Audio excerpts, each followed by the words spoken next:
Bonjour les amis, bienvenue sur votre chaîne Mali Actu. N'oubliez pas d'aimer la chaîne, de vous abonner, et d'activer la cloche de notification pour ne rater aucune de nos vidéos. Merci.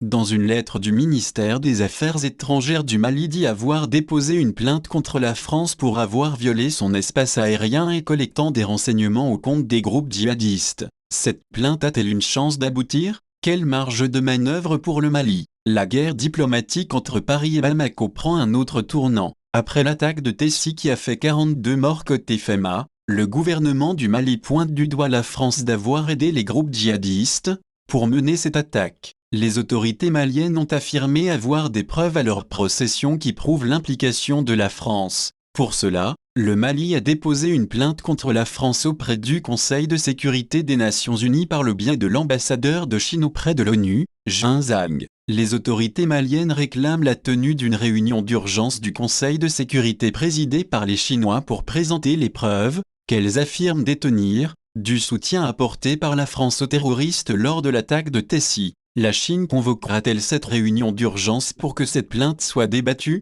C'est toute la question. Mais en fouillant dans les textes qui régissent l'ONU, en l'occurrence le Conseil de sécurité, qui est l'instance suprême, cette tâche revient aux 15 membres du Conseil de sécurité d'en convoquer la tenue de cette réunion d'urgence. Celle-ci doit être validée, sur le plan procédural, par le pays assurant la présidence tournante du Conseil, et cette présidence est assurée par la Chine en ce mois d'août. C'est tout pour cette vidéo les amis. On se retrouve pour un prochain article. Restez connectés pour plus de vidéos sur l'actualité au Mali.